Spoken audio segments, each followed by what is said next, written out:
real personal incident about what I mentioned, about people's past, a personal experience that I had. I was at a masjid where I was leading the prayer. And so it was during the daytime, I think it was Salat al-Asr. And the masjid is not that busy. A young gentleman walked in to the masjid to pray. Now, the gentleman was literally covered in tattoos. From his fingers up to his neck, completely covered in tattoos. And so, now obviously somebody like that walks into the masjid, and what do we immediately do? Reach for your phone, right? Something bad's about to happen, right? So obviously people get nervous. So we were actually walking in for the prayer. The iqamah was being called. I said, Assalamu alaikum. He said, Wa alaikum assalam. We went in and we prayed. After salah, I turned around. I said, first time I had ever seen him there at the masjid. I said, Assalamu alaikum, brother, never seen you before. He said, yeah, I just moved to the area just last week. And so I just found the masjid. I just got a job. I just found the masjid. And so thought I'd come pray after work. And he was still in his work uniform. So I said, okay, mashallah, welcome. And so then I started talking to him. Where are you from? Where'd you grow up? What's your name? Started getting to know the brother. And he starts talking and talking, and he starts telling me his story, kind of his story.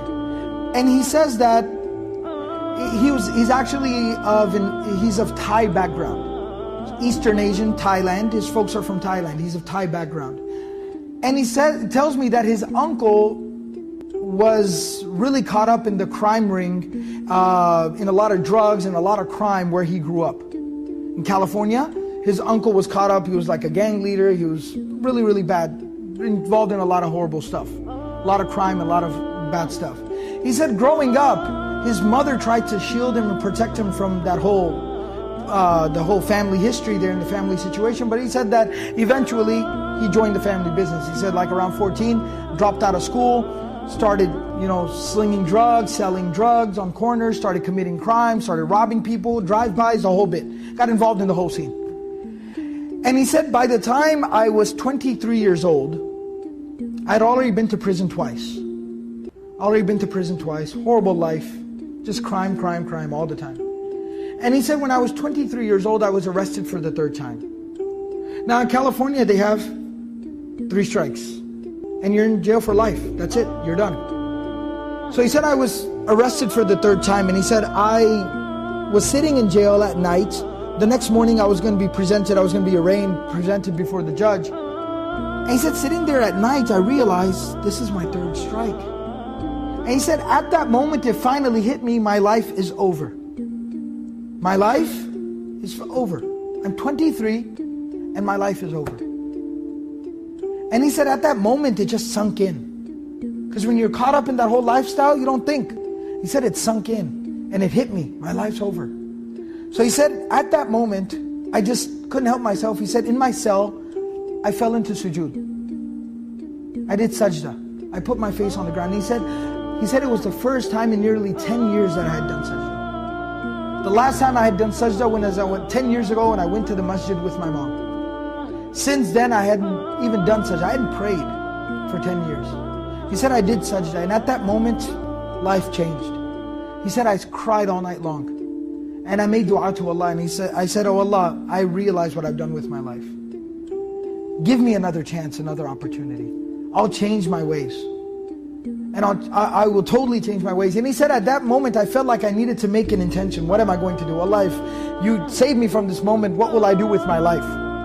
And he said, I remember when I was a child, my mom always had one wish. And that was I would become a hafiz of Quran.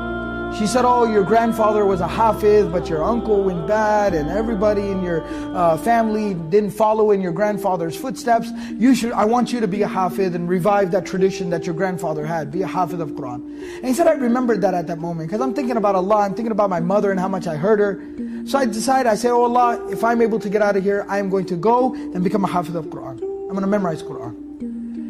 He said when he's presented before the judge the next day, he said the judge looks at the file, looks at me, my mom sitting in the back of the courtroom crying her eyes out. I'm a young man. He said, judge looked at the file, closes the file, says stand up. He says, if I was to let you go right now, what would you do? And he said, it's funny you asked me that because last night I had a change of heart. I repented. And I'm going to change my life. and I'm going to go and I'm going to study my religion and study the Quran, the book of Allah, and I'm going to commit myself to being a good person. So the judge said, all right, charges, case dismissed, get out of here, be on your way. He said, I walked out of the courtroom, my mom is crying, can't believe that this happened. He said, I asked her, Mom, how much money you got in your pocket? How much money you got in your purse? She pulled out 40, 50 bucks. My uncles were there. Give me whatever cash you got. He said, I got about a couple of $100. I said, somebody drive me to the bus stop right now. Drive me to the bus stop right now. He said he jumped on a bus, rode a bus to the nearest major Islamic center, found out where's their Quran memorization program. 23-year-old man, just literally no clothes. He said, I had nothing. I went to an Islamic center, said, where can I go to memorize Quran? They said, oh, there's a place, there's a school for Quran memorization that's 200 miles from here. It's in this city, this is the address. He said, I jumped on another bus on a Greyhound and I went to there. And I literally walked in the door and said, hi, my name is this, I want to memorize the Quran. Like, okay, come on in. The man tells me, he was 23 years old at the time. He memorized the entire Quran. This young man didn't even know how to read Alif, Ba, Ta, Tha. He started from scratch. He memorized the entire Quran cover to cover in 8 months. 8 months he memorized the entire Quran. I've had him lead prayer. I've heard him read. Beautiful recitation. Knows his Quran. And today, years later, a husband and a father. And his children, when you see his children, the adab, the character that they have, he himself personally is making his children memorize Quran. Amazing. People's past and what they can become.